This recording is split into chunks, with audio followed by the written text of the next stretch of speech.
Son las 6:57, estamos de regreso con ustedes a través de la señal de Globovisión y más de Primera Página. Estamos conversando con Carlos Valero, diputado a la Asamblea Nacional, miembro de la Comisión Permanente de Política Exterior y Soberanía de la Asamblea del Parlamento venezolano. Dejábamos en la parte anterior abierta la pregunta que tenía que ver con la situación que se viene generando entre Wiria y Trinidad y Tobago. Armando.info, un portal digital, publicaba en los últimos días un estudio sobre esta situación, un reportaje bien interesante que hablaba sobre el tiempo que esto viene ocurriendo. Desde hace 10 años se vendrían generando estas denuncias. Sería un tema de dominio público incluso dentro de la población de Wiria. Recordamos, estamos citando Armando.info. Y cerca de 16 casos han sido denunciados por lo menos en los últimos 16 años. Hay una comisión que el Parlamento ha creado con respecto a este tema. ¿Ustedes tenían conocimiento previo de que esto estaba pasando o se ha creado a raíz de los sucesos que vimos el 26 de abril y el 14 de mayo? Sí, ese trabajo que tú citas de Armando.info lo realizó una periodista que se llama Isayen Herrera.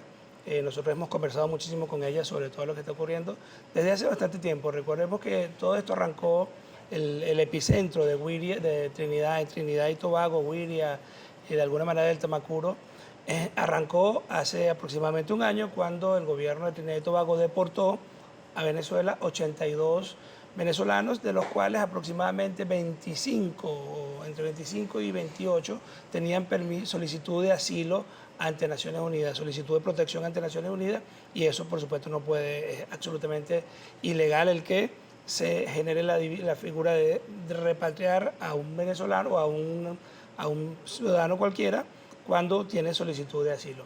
Y sí, en el caso de Wiria, hemos nosotros visto, bueno, efectivamente la Asamblea Nacional creó una comisión especial para atender la desaparición hasta el momento de 60 venezolanos. Esto es muy importante recalcarlo. Mire, en cualquier país del mundo, 60 de sus connacionales desaparecen en un lapso de un mes, en 2 embarcaciones, y yo les garantizo que ese país se paraliza. Ustedes verán a todas las autoridades abocadas a estar pendientes del asunto, viésemos nosotros cadenas de oraciones, en fin, sería un tema de interés nacional. Y por cierto, el tema de las autoridades ha sido cuestionado. Y hasta ahora el silencio de las personas que deberían estar respondiendo por este tema ha sido absolutamente obsceno e insultante para con los familiares.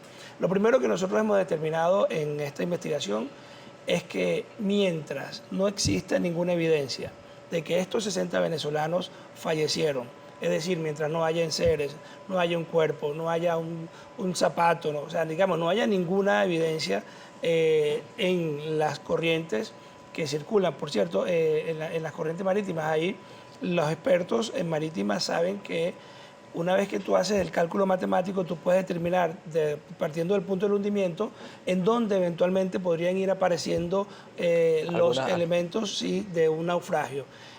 Hasta ahora no hay nada de eso, sobre todo en la segunda embarcación. La primera fue el Yonaile José, ahí iban 38 personas, lograron rescatar 8 con vidas, una persona, una muchacha, una joven desaparecida, fallecida, perdón, y hay 28 desaparecidos.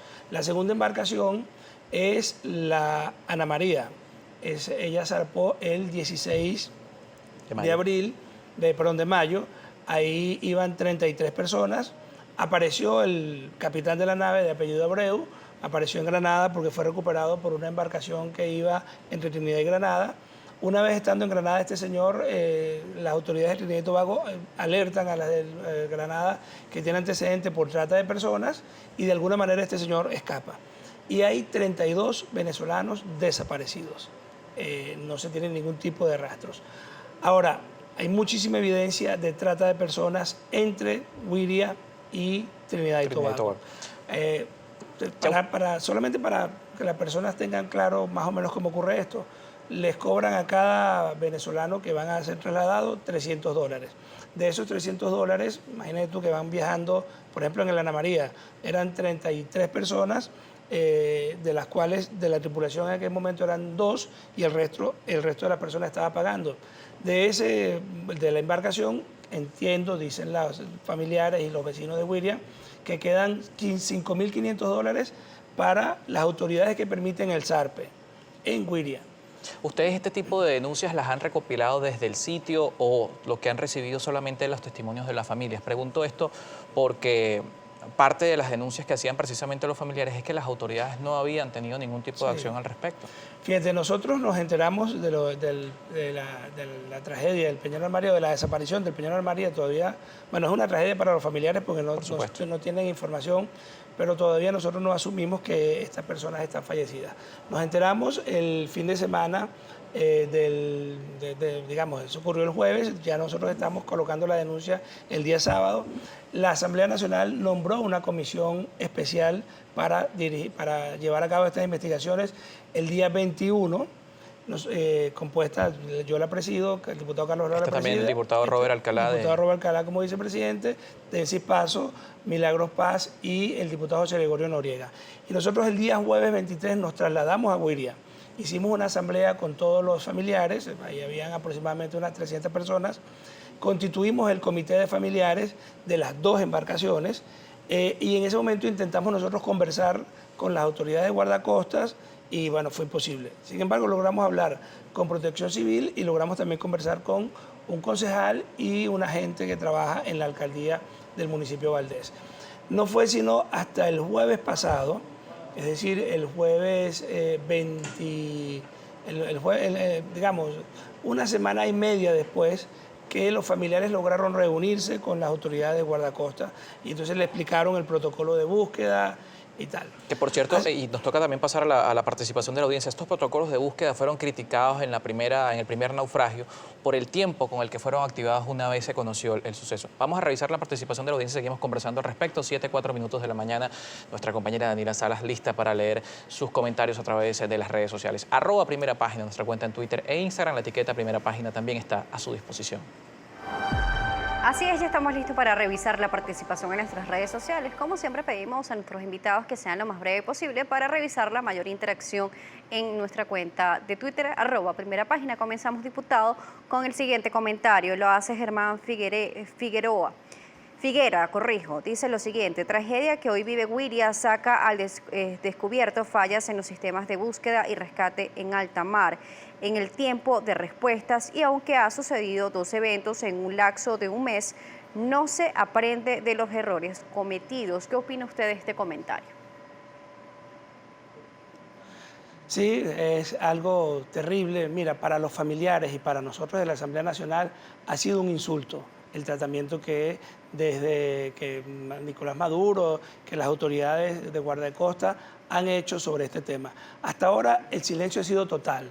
Nosotros vemos, por ejemplo, a Arriaza hablando de todo y insultando permanentemente a la Asamblea Nacional, a Juan Guaidó, a todos nosotros, pero no dice absolutamente nada de esta enorme crisis migratoria que está ocurriendo y de las calamidades a las cuales están siendo sometidos los venezolanos. Esto que nosotros estamos viendo en Guiria es una de las demostraciones terribles del desmoronamiento del Estado de Derecho, es una de las manifestaciones, digamos, al final todas las manifestaciones son horribles, lo que estamos viendo con el transporte, con el cabo de transporte, con los hospitales, con los servicios públicos, con la alimentación, con la hiperinflación.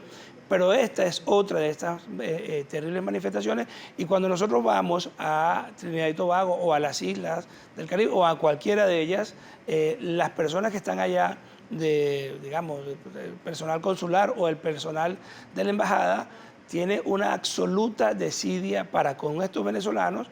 Establecen que como ellos quieren salir del país, son, digamos, enemigos del régimen, son enemigos del PSV. En consecuencia, no solo no son atendidos, sino que en el caso de Trinidad y Tobago hemos tenido denuncias muy claras de que las autoridades de la isla, la embajadora o las autoridades consulares, los han perseguido e inclusive los han entregado a la policía de Trinidad porque muchos de ellos están ilegales. Por cierto, eso es otra cosa que es importante mencionar. Muchos de estos venezolanos entran ilegal a Trinidad y Tobago. Allá no les sellan el pasaporte, digamos, salen de Guiria a las 8 de la noche, a las 10 de la noche, llegan allá de madrugada, los están esperando unas personas en complicidad con esta mafia, básicamente policías. Sí, policías. Un momento, Le queríamos recordar algo, las respuestas más concisas para poder darle mayor Sí. participación. Los funcionarios policiales de Trinidad y Tobago tenemos entendido que cobran $100 por cada venezolano que ingresa ilegalmente a la isla. Y bueno, después comienza, por supuesto, todo este viacrucis porque muchos son engañados. Por ejemplo, tenemos el caso de una muchacha del estado Táchira, de Kelly Zambrano. Kelly le dijeron que iba a trabajar en un resort, que iba a ganar $1.000 quincenales, y cuando llega a Wiria no la dejaban salir del hotel. En fin, es prácticamente un secuestro. Y esto, por supuesto, tipifica en todo lo que tiene que ver con el trata de personas. Nosotros estamos optimizando la coordinación con Naciones Unidas, con la Agencia Internacional de Migración, con ACNUR, con las ONG en Trinidad y Tobago, por supuesto, con toda la sociedad civil de Wiria. Y bueno, acá de todos estos elementos, siempre la pata más floja tiene que ver con el personal a cargo de Nicolás Maduro, que pareciera que no le interesa los pobres. Mira, si esta tragedia de 60 desaparecidos fuese un hijo de un ministro o Diputado, alguien vinculado a ellos, es altamente probable que el despliegue sería mucho gigantesco. mayor. Sí. Diputado, como le comentábamos al principio, vamos a tratar de ser más breves, las respuestas están siendo muy extensas, tenemos muchas preguntas, inquietudes que seguimos recibiendo a través de las redes sociales. En esta oportunidad, en materia electoral, dice la comunidad reclama, @la comunidad recla. Explique cómo sería una elección si el padrón electoral es de 30 millones, pero tienen fuera del país aproximadamente 8 millones. Sacando el cálculo es casi el 25% del patrón electoral. ¿Cómo ganar elecciones si en ese porcentaje explique al país cómo serían esas elecciones? Bueno, muy breve. Nosotros cuando llevemos a cabo en Venezuela elecciones libres y competitivas, por supuesto que vamos a hacer un enorme esfuerzo. De hecho, para que esas elecciones sean libres y competitivas, los venezolanos que están en el mundo tienen que inscribirse en el registro y participar. Y esa es parte del tiempo que se requiere para que estas elecciones reflejen realmente lo que todos los venezolanos quieren. Ahora, no estamos hablando nunca de 8 millones de venezolanos en el exterior que están en situación de diáspora. Según Naciones Unidas, efectivamente, particularmente la Oficina Internacional de Migración, son 3.8 millones. La cifra que nosotros manejamos lo ubica cercano a los 4.3, 4.4 millones de venezolanos. Siempre hay un pequeño rezago porque Naciones Unidas espera los reportes semestrales de muchos países, pero bueno, esa es más o menos la cifra, 4.5 millones, 4.4, que igual es muchísima gente y estas personas tienen derecho a participar y por supuesto hay que hacer todo lo posible para que en el momento en que lleguemos a unas elecciones libres, una vez que en este país no haya una usurpación que impide el desarrollo democrático, podamos nosotros expresarnos todos los venezolanos independientemente del lugar en donde estemos. Tenemos a @Luis_Aure. Expresa lo siguiente: ¿por qué ningún político opositor u oficialista hablan de los problemas y soluciones para sacar pasaportes, apostillar cédulas, legitimaciones, entre otros? Mira, nosotros hemos hecho un enorme esfuerzo de la Comisión de Política Exterior para que la comunidad internacional reconozca el tamaño de la crisis venezolana y sea muy solidaria con nuestros migrantes. Tenemos en ese sentido que en muchos países de América Latina ya se acepta el pasaporte vencido. Hemos logrado visas humanitarias en muchos lugares e inclusive en el caso de Trinidad y Tobago, que estuvieron muy reacios ellos y han sido muy hostiles con los venezolanos.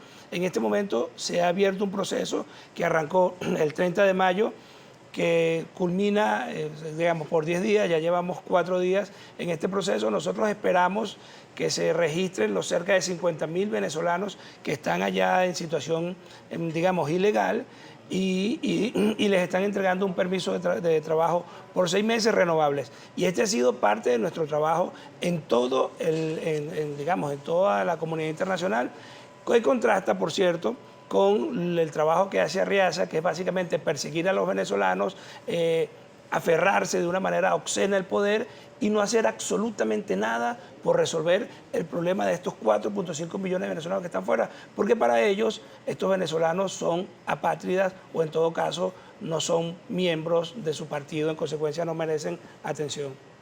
Con esto vamos a cerrar la participación de la audiencia a través de las redes sociales. Como siempre, gracias a ustedes que siempre envían sus comentarios.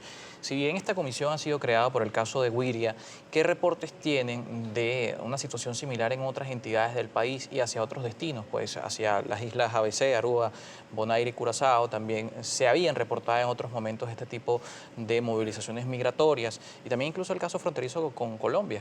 ¿Han tenido algún tipo de reportaje o de información sobre casos similares de trata de personas en estas mismas? Sí, lamentablemente sí. Ha habido, por ejemplo, en Perú, se han reportado muchos casos, inclusive en Bolivia. De hecho, la Organización Internacional de Migración, menciono mucho OIM porque es el organismo encargado de este tema. De hecho, Eduardo Stein, que ha sido designado por ACNUR también para el caso migratorio venezolano. Es el alto comisionado de Naciones Unidas, con nosotros hemos conversado con el doctor Eduardo Stein. OIM ha catalogado este fenómeno como que la esclavitud moderna es silenciosa. Lo que ocurre en el caso de Perú y de Bolivia es que efectivamente le ofrecen a las personas un trabajo, le envían $500, $600 para el boleto y para que dejen su casa. Después las personas se van y bueno, los encierran en fincas, en fábricas, les quitan el pasaporte, los amenazan con entregarlos a las autoridades porque son ilegales. En fin, este tipo de fenómenos tienen que ser visibilizados. Igual que lo que ocurre en Güiria, nosotros estamos trabajando muchísimo con Naciones Unidas y sería mucho más sencillo si las personas que están nombradas en los puestos consulares por Maduro y que son dirigidas por Arriaza también ayudaran en este trabajo este tema. Y no fuesen, digamos, parte del problema, ¿no? Esto es una consecuencia del conflicto político, como hemos mencionado al principio de la entrevista, que hoy vive Venezuela, según algunos dirigentes políticos y según algunos analistas. El flujo migratorio se ha visto incrementado por la situación económica que atraviesa el país. Y volviendo al tema político, ya para finalizar y despedir a nuestro invitado, hoy este mismo conflicto ha hecho que muchos países se sumen en una solución al conflicto político en Venezuela, y uno de los puntos fundamentales es la renovación del Consejo Nacional Electoral. Le quería consultar antes de irnos, ¿qué diferencia hay entre el CNE que eligió a Maduro el 20 de mayo con el CNE que escogió a los parlamentarios en el año 2015? ¿Y por qué renovarlo si es la misma composición? Bueno, no es la misma composición, es la misma composición, pero no es la misma conducta. Una vez electo la Asamblea Nacional en el 2015, comenzó una arremetida del PSV, dirigido por Maduro y por Diosdado Cabello, para acabar con el concepto de elecciones libres. Recuerda que no habíamos terminado de asumir nuestros curules y declararon el Estado Amazonas todavía sin solución, además. Sí, exacto. Dejaron esos diputados, lo dejaron en el aire, lo suspendieron. Al momento han hecho no sé cuántos procesos electorales y todavía no se ha repetido el proceso de Amazonas, que en teoría generó todo esto que ellos han llamado el desacato, no sé. Después esa figura del desacato es absolutamente inconstitucional. Tú puedes decir que un acto de un poder tiene un problema con el resto del entramado legal. Tú puedes decir, por ejemplo, que la comisión que se constituyó para Güiria no se hizo de manera correcta, siguiendo todos los estándares. En consecuencia, esa comisión, por poner ese ejemplo, puede ser ilegal. Pero no todo el Parlamento nunca pudiera ser declarado ilegal. Entonces, hubo un cambio de conducta una vez que ellos perdieron el 2015 para acabar con la figura del voto y la expresión popular de los venezolanos. Bien, muchísimas gracias por acompañarnos la mañana de hoy. Es Carlos Valero, diputado de la Asamblea Nacional y también miembro de la Comisión Permanente de Política Exterior y Soberanía del Poder Legislativo. 7:16 minutos, nos toca hacer una nueva pausa. Al regreso mucho más de Primera Página.